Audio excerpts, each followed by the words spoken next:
नमस्कार, मैं हूं राघवेंद्र द्विवेदी और आप देख रहे हैं भारत एक्सप्रेस। मैं विदिशा की धरती पे हूं।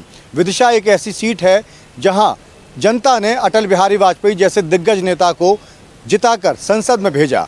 विदिशा ऐसी सीट है जिसमें सुषमा स्वराज को जिताकर भेजा।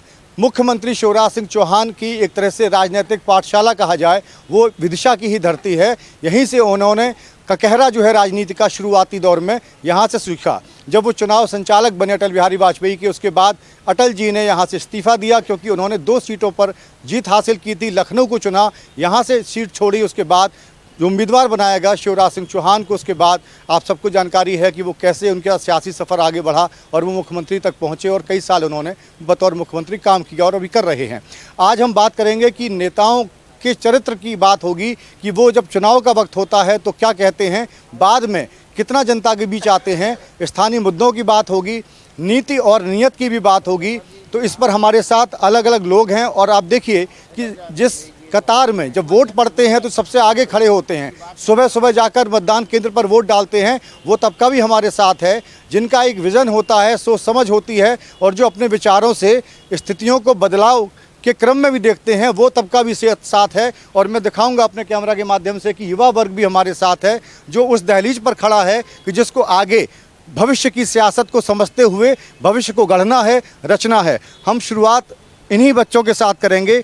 आप सब युवा वोटर के तौर पर अगर देखें, इस शहर में चुनावी सरगर्मियां बढ़ रही हैं, कैसे देख रहे हैं आप और आप क्या सोचते हैं राजनीति के बारे में?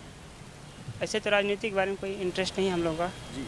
वैसे तो हम चाहते हैं कि, लेकिन एक मतदाता के तौर पर तो आपको भी भूमिका निभानी होगी, तो उस क्रम में क्या देखते हैं कि नेता आपका कैसा हो और किस तरह आपके हक में काम करे? नेता हमारा ऐसा हो कि जो हमारे सुख दुखों में साथ दें। जैसे अभी समय हमारे देश में जो वित्त मंत्री हैं, उन्होंने शिक्षा पर 18% GST लगा कर रखा है, जिसके कारण शिक्षा बढ़ गई है। हम चाहते हैं कि ऐसा नेता है जो 18% हटाए, अदर टैक्स हटाए, जिससे हमारी शिक्षा में कमी आए, जिससे लड़के पढ़ सके। शिक्षा सस्ती होनी चाहिए और इसके साथ साथ रोजगार के अवसर भी पैदा किए। यस सर, रोजगार हमें मिलनी चाहिए। ऐसी सरकार हो जो कि हमको पढ़ाई के माध्यम से और वही ठीक रहे।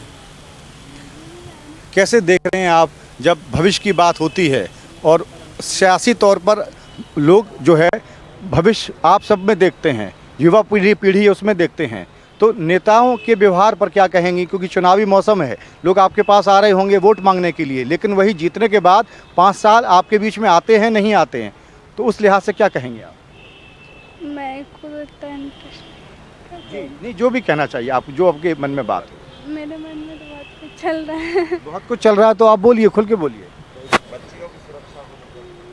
हाँ, वुमेन सिक्योरिटी, लड़कियों और बच्चियों की सुरक्षा भी एक मुद्दा रहा है। मध्य प्रदेश में तो जैन की घटना जो जिसने शर्मसार किया, कलंकित किया पूरे देश को, वो भी सबने देखी यहाँ पर। आप क्या कहना चाहते हैं? लड़कियों की सुरक्षा भी की जाए, हमारा साथ भी दिया जाए हमारी पढ़ाई लिखाई को लेकर, बस। और हमारा नेता अच्छा काम करे, हमारे प्रॉमिस निभाए। दूसरे मुद्दों की तरफ बढ़ते हैं। अगर विदिशा नगर की बात की जाए, आप एक ही कदम आगे जाइए।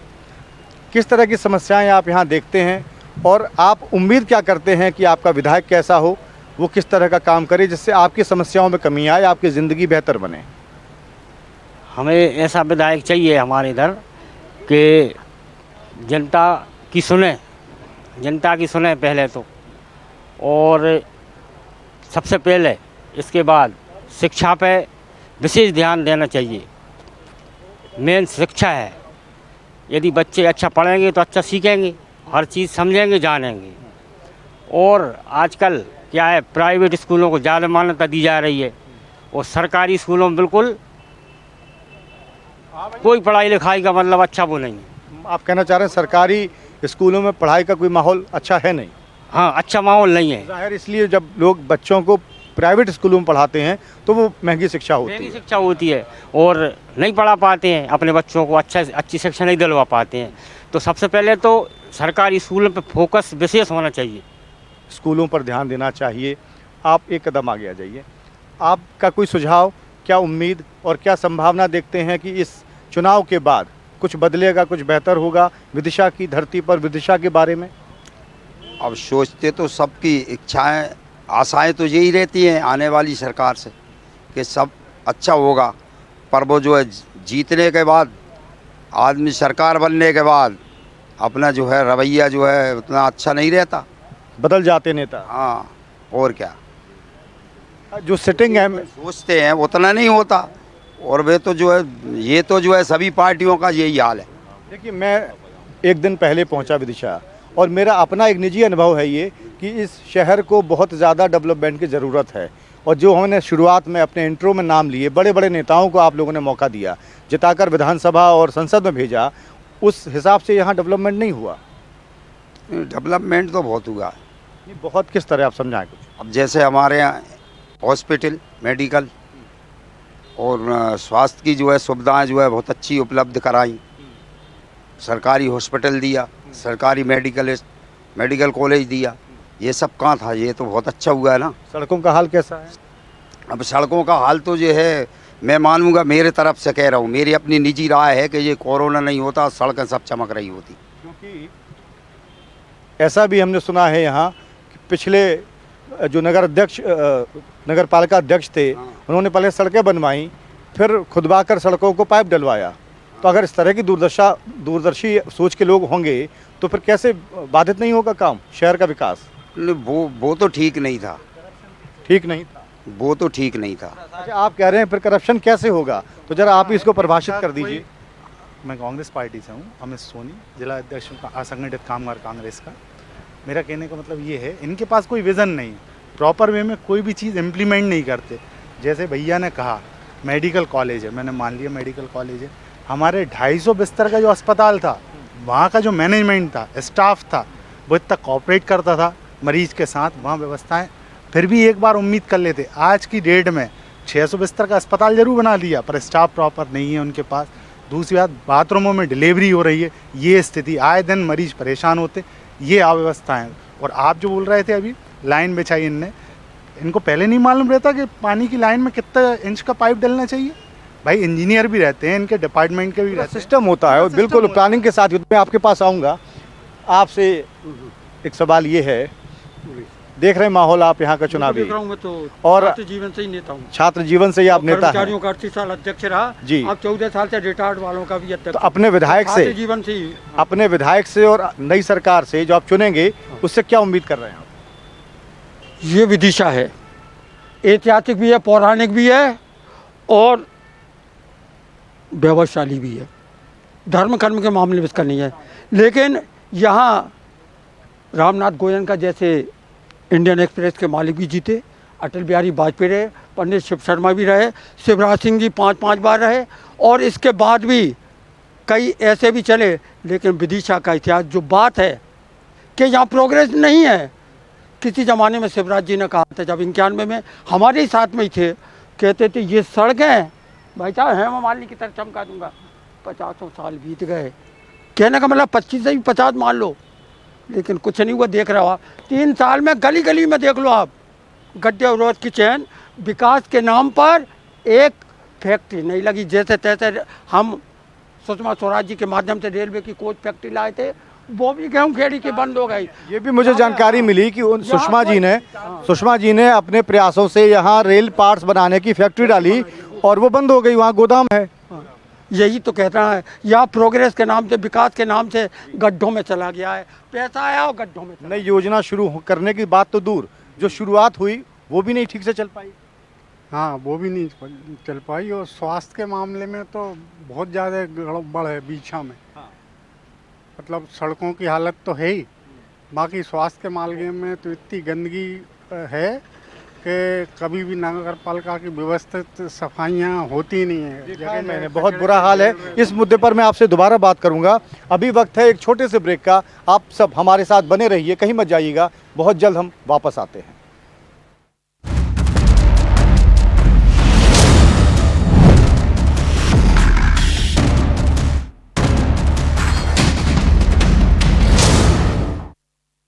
ब्रेक के बाद फिर से एक बार आपका स्वागत है। जिन मुद्दों पर मैं बात कर रहा था उसी को मैं आगे जारी रखूंगा। आपसे बात हो रही थी कि नई योजनाएं लागू करने, उनको लाने विदिशा की धरती तक, और उस पर काम करने के बजाय जो योजनाएं आई, जो काम शुरू हुआ, वो भी ठप हो गया। जी हाँ, मतलब जितनी योजनाएं पहले जो आई वो पूरी नहीं होके नई नई योजनाएं लाते हैं और वो भी होंगी कि नहीं होंगी कोई भरोसा नहीं। आप लोग अपने नेताओं से बात नहीं करते, दबाव नहीं बनाते? क्योंकि जब ये नेता कहता है कि मैं तो आपका सेवक हूँ, तो जनता को भी पूरा हक है कि आप उन पर दबाव बनाएं कि नया काम शुरू करें, पुराना बंद कर दें और नया भी शुरू ना करें। ये तो बहुत बुरी बात है। लेकिन नेता लोग सुनते कहाँ हैं? चुनाव जीतने के बाद तो गोल हो जाते हैं। चुनाव जीतने के बाद आते नहीं है नेता, सुनते नहीं है। आप मीडिया से भी जुड़े हैं और जाहिर है कि एक आप एक तीसरी आंख से भी दुनिया को देखता है, कोई भी कलमकार होता है। क्या स्थिति है आपके शहर की? विकास के मायने क्या हैं और क्या यहाँ संभावना है और कितना काम हुआ है? विकास के मामले में बताऊं तो उसके पहले बहुत ईमानदारी के साथ मैं बता दूं कि पत्रकारिता क्षेत्र से मैं जुड़ा हूं। आने वाले समय में शायद भाजपा का उम्मीदवार मैं भी बन सकता हूं और लगभग कल्पना है कि हो सकता है सब, और मजबूरी है कि सीट होल्ड पर है, लेकिन सब अच्छा होने वाला है। विकास की जहां तक बात है तो केंद्र सरकार का बहुत विकास के प्रति एक समर्पित भाव है। स्टेट गवर्नमेंट का अपनी जगह रहा है। थोड़ी सी जनप्रतिनिधियों की थोड़ी सी एक नाकामी का परिणाम है, उसमें दोनों पार्टी के हो सकते हैं। निश्चित है कि थोड़ा सा एक विशाल रूप से अगर सोचते तो शहर कुछ और होता है। अटल जी के यादों का और सुषमा जी के स्मृतियों का ये विदिशा है, और निश्चित है कि कल्पना करना चाहिए हमें कि ये महापुरुष जो हमारे यहाँ से कम चुनाव लड़ चुके हैं और उनके मन में क्या विदिशा था, वो विदिशा हमें वैसा बनाना है। निश्चित है स्वर्णिम मध्य प्रदेश की हम लोग चर्चा करते हैं, लेकिन मेरे विदिशा की, स्वर्णिम विदिशा की किसी ने चर्चा नहीं की। मैं पत्रकारिता जगत से जुड़ा हूँ। निश्चित बात है कि आधा गिलास खाली पत्रकार देखता है, लेकिन मैंने हरदम आधा गिलास भरा भी देखा है। उसके पीछे लॉजिक ये है कि जनता हमारी है, शहर हमारा है, शहर में विकास की गतियाँ दौड़ना चाहिए थी, कहीं थोड़ी सी कमियाँ रह गई, उसको आने वाला जो समय अब आ रहा है निश्चित है बिल्कुल पूरा किया जाएगा जी, पूरा किया जाएगा। और सियासत में तो सकारात्मक सोच ही ज़्यादा काम आती है। लेकिन आपने जो बात कही, यहाँ के स्थानीय जो विधायक हैं शशांक भार्गव जी, उनके सुपुत्र सौरभ हमारे साथ हैं। पिताजी पर जब उंगली उठती है, उनके कामकाज पर उंगली उठती है और उन सवालों के जवाब आपको देने हों तो तैयारी होती है आपके पास? साहब, आज अब सभी लोगों ने एक चीज़ मानी कहीं ना कहीं कि विदिशा में जो विकास हुआ है वो कहीं ना कहीं थोड़ा सा पूरी तरह से कोशिश नहीं की गई जनप्रतिनिधियों की। तो मुझे ऐसा लगता है जब भी ऐसी स्थिति होती है तो ऊपर वाला ही दिशा निर्देश देता है। अगर आप विदिशा में टिकट देखें तो मेरे पापा को इसीलिए पहले दिन ही टिकट दिया, माँ ने कृपा करी और पहले दिन ही टिकट दिया। वहीं दूसरी पक्ष पे टिकट ही नहीं दिया, ये माँ की एक कृपा है कि वह दूसरे लोगों को लड़ाती रही और लोगों को ये इशारा करती रही कि आप खुद देख सकते हैं कि जो विदिशा का विकास होना था वो कहीं ना कहीं जनप्रतिनिधियों में। और मैं आपको एक एग्जांपल भी देता हूं, जब इन्होंने सभी लोगों ने बड़े बड़े नाम बताए, अटल जी, सुषमा जी, आज विदिशा ही एक ऐसा होगा कि एक सीएम की गढ़ होने के बाद एक भी 4 लेन विदिशा को नहीं मिल पाया। ये कोई भी एक मुख्यमंत्री होता है, इसके लिए बहुत छोटी सी होती है, लेकिन अगर आप देखेंगे तो एक भी 4 लेन विदिशा में नहीं। लेकिन आपके पिताजी विधायक जी ने कोशिश की या नहीं की? साहब, कोशिश बहुत की और उसके बाद जो काम किए गए थे उसे तोड़ने तक का प्रयास किया गया। विदिशा में एक ऐसी घटना हुई कि हमने जब यात्री प्रतीक्षालय बनाए और जो रोडों को सैंक्शन कराने की किया, तो जो यात्री प्रतीक्षालय बन गए थे, लोगों ने, भाजपा के कार्यकर्ताओं ने उसको तोड़ने तक की कोशिश की। पहले तो लोग कोशिश नहीं करते, यहाँ जो चीज़ बन जाती है लोग उसको भी मिटाने की कोशिश करते हैं। आऊँगा दोबारा आपके पास, मैं आपके पास दोबारा आऊँगा। महंगाई, कानून व्यवस्था, इसके अलावा जो बातें अभी छूट रही हैं बातचीत में, उनके बारे में क्या कहेंगे? विदिशा में माहौल क्या है? महंगाई तो है मेरे ख्याल से, लेकिन जो हंसराज जी मामा जी यहाँ के रहे हैं, 5 बार उन्होंने सांसद भी रहे हैं, उनने विकास तो किया है। आप माधोगंज पर कांग्रेस की सरकार रहती थी, कम से कम इतने गड्ढे रहते थे। आज आने ग्रामीण क्षेत्र में आप चले जाओ, पूरी प्रकार से मकान बन चुके हैं। आज आदमी पानी गिरता था, हम भी आने ग्रामीण से हैं, तो आने लेडीज़ आने अपने थारी वगैरह डालती हैं। आज एक भी गाँव ऐसा नहीं है जहाँ 100-150 फुट ना बनी हो। शिवराज जी ने इतना विकास किया है कि इसकी कोई नहीं। और इसके बाद में अभी भी आप रोड की समस्या बता रहे हैं, रोड आने सिविल लाइन डली थी, जब कोई समस्या, मैं आऊँगा जब आपसे बात करूँगा तब अपनी बात रखिए। सिविल लाइन डली तो आने कारणवश, किसी कारणवश थोड़ा रोड खोदना पड़ा। अगर आप इस सिविल लाइन चाहिए तो इसके लिए तो रोड तो थोड़ा बहुत तो खोदना पड़ेगा कि नहीं, आप बताएं। एक मिनट, शहर खोद के रख दिया साहब। सीवर लाइन, एक सेकंड में, सीवर लाइन खुदती है, सभी ये मानते हैं कि सीवर लाइन बनती है तो होती है, लेकिन हमारे विदिशा में सीवर लाइन बीच में से खोदी गई। उनकी बात सुन लेता हूँ, फिर आपका रिएक्शन लेता हूँ। आज ये छात्रवृत्ति बच्चों की रोक दी थी। आज गरीब से गरीब बच्चा स्कूल में पढ़ा, लड़कियों ने स्कूटी दी। आज आने ग्रामीण क्षेत्र की स्कूल लड़कियाँ स्कूटी से स्कूल जा रही हैं, उनका कितना बड़ा वो आज लाडली बहना के लिए कितना आने लोग पैसे दिए। आज हर आने लेडीज आने गरीब वर्ग की हर महिला खुश है। महिला खुश है। आप महिलाओं की बात करें, सुनिए, पूरे इस साथ में हमारे साथ जो लोग हैं सिर्फ अकेली एक महिला है। हम उनके पास भी एक सवाल ले लें, उसके बाद बात करेंगे। महिलाओं की स्थिति पर बात होती है, महिला सुरक्षा की बात होती है ना। बहू बेटियां घर से निकलती हैं, सुरक्षित घर तक वापस आ जाएं, इसकी बात होती है। लेकिन उसके बाद भी कहीं ना कहीं चूक रहती है पुलिस प्रशासन में, और इस तरह की घटनाएं होती हैं जो कलंक साबित होती हैं। जी जी बिल्कुल सही बात है। आपको डर लगा रहता है, लड़कियां बाहर गई हैं, सुरक्षित आ जाएं अपने घर पे, ये लगा रहता है डर हर टाइम। और आप एक महिला होने के नाते किचन भी संभालती हैं, घर भी चलाती हैं, तो महंगाई का सीधा रिश्ता आपसे है कि महंगाई भी काबू में रहे। हाँ जी बिल्कुल रहे। महंगाई बहुत है, उतना पे नहीं बढ़ती जितनी महंगाई बढ़ जाती है।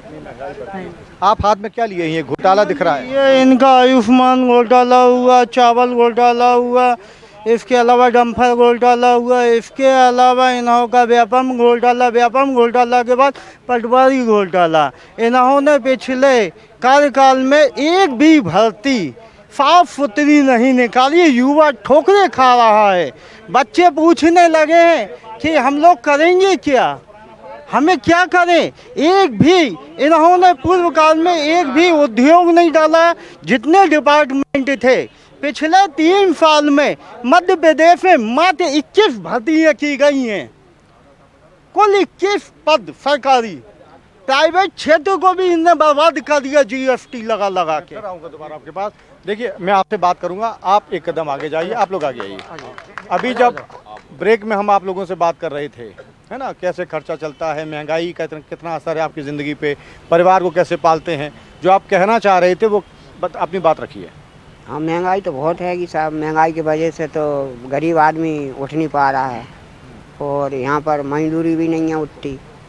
ये तो एक और कार्यक्रम मैंने किया था, उसमें भी ये बात सामने आई थी कि बेरोजगारी है, मजदूर तबके को काम नहीं मिलता है क्योंकि यहाँ उद्योग नहीं है। उद्योग नहीं है यहाँ पर, मजदूर भटकता फिरता है। क्या कह रहा है? आप कुछ बोलो ना, हम पब्लिक को बोलना चाहिए। अच्छा, आप तो अभी साथ में जुड़े जी। एक संक्षेप में एक राय आपकी जानना चाहेंगे, किस तरह की नई सरकार चुनेंगे आप, किस तरह का विधायक हो और क्या उम्मीद करते हैं आप? सर, हमने यहाँ पहले कांग्रेस को भी मौका दिया, इसके बाद भाजपा ने भी बहुत लंबे समय तक राज किया, और फिर वही मौका है, वही चुनाव है, आप लोग हमारे बीच हैं। भाई, जनता की हमेशा यही ख्वाहिश रहती है कि हमारे इलाके की, हमारे शहर की, हमारे प्रदेश की तरक्की हो, लेकिन ऐसा कुछ अभी तक देखने नहीं मिला है। नहीं मिला। समय थोड़ा कम है मेरे पास, आप भी कुछ कहना चाह रहे थे? मैं ये बताना चाहता हूँ, महिलाओं की और बेटियों की और लाडली बहनों की बात करते हैं और विदिशा के विकास की बात करते हैं।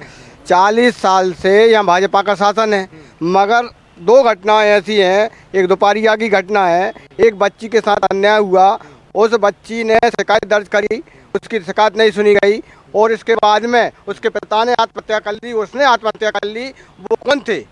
सीएम साहब के खास, इसलिए कार्रवाई नहीं। जवाब ले लो। आप खुद की दावेदारी की बात कर रहे हैं, क्या है इनकी बात का जवाब आपके पास? जब कार्रवाई नहीं होती समय से, और माँ बाप पर क्या गुजरती है और बच्ची पर क्या गुजरती है? ये विदिशा एक उदाहरण नहीं है, हर जगह हर पहलू को देखा जाता है। निश्चित है अरेस्टिंग हुई है अपराधियों की, और चूंकि मीडिया जगत से भी मैं जुड़ा हूँ, इस पहलू को मैं भी याद रखूँगा। खबरें मैंने भी चलाई हैं, अपराधी अरेस्ट हुए हैं बाकायदा। समय इसलिए लगा कि वो उस समय फरार थे। रिश्तों की जहाँ तक बात है कि कौन किसके रिश्तेदार, तो शहर में सारे लोग अपने अपने रिश्तेदार हैं। शशांक भाई भी मेरे बड़े भाई हैं, और मैं तो छोटा हूँ बहुत, हालांकि उनके खिलाफ कहने की इसलिए मेरे हिम्मत नहीं है कि वो बड़े उद्योगपति, मैं एक रंक हूँ। राजा के खिलाफ बोलना भी नहीं चाहिए किसी व्यक्ति को। लोकतंत्र में फिर राजा कहाँ होता है? लेकिन मैं जहाँ तक हूँ, मेरा भतीजा सौरभ जो कह रहा था कि 5 साल तो उनके पिताजी ही बैठे रहे, तो 5 साल तक पिताजी बैठे रहे, तो विकास की कितनी गंगा अगर बही है कांग्रेस शासनकाल। मैं विदिशा की बात करता हूँ, छोड़ दीजिए शिवराज जी को, छोड़ दीजिए मोदी जी को, क्या स्थिति है, क्या मिला विदिशा को? क्या मिला विदिशा? विधायक जी की बात करें तो सीधी सी बात है, कांग्रेस शासन ना होते हुए भी 150 ट्रांसफार्मर रखवाए गाँव में, ठीक है, स्टॉप डैम बनवाए 3 करोड़ के, सीसी रोड बनवाए, पुलिया निर्माण करवाए, 22 स्मार्ट क्लासेस लगवाई। कांग्रेस शासन ना होते हुए अब ये सोचो अगर शासन होता तो ठीक है, मेरे पास समय की कमी है, मैं इस कार्यक्रम में फिलहाल इतना ही। लेकिन यहाँ पर जो बातचीत हुई उसमें यही निकल कर आया कि कोई भी नेता हो, किसी भी पार्टी का नेता हो, जो विधायक चुना जाए वो इलाके में रहे, जनता के बीच रहे, विदिशा के हक में काम करे और सरकार जो है अपने स्तर पर ऐसा काम करे जिससे आम इंसान की जिंदगी बेहतर हो। इस कार्यक्रम में फिलहाल इतना ही। अन्य खबरों के लिए जुड़े रहिए भारत एक्सप्रेस के साथ। नमस्कार।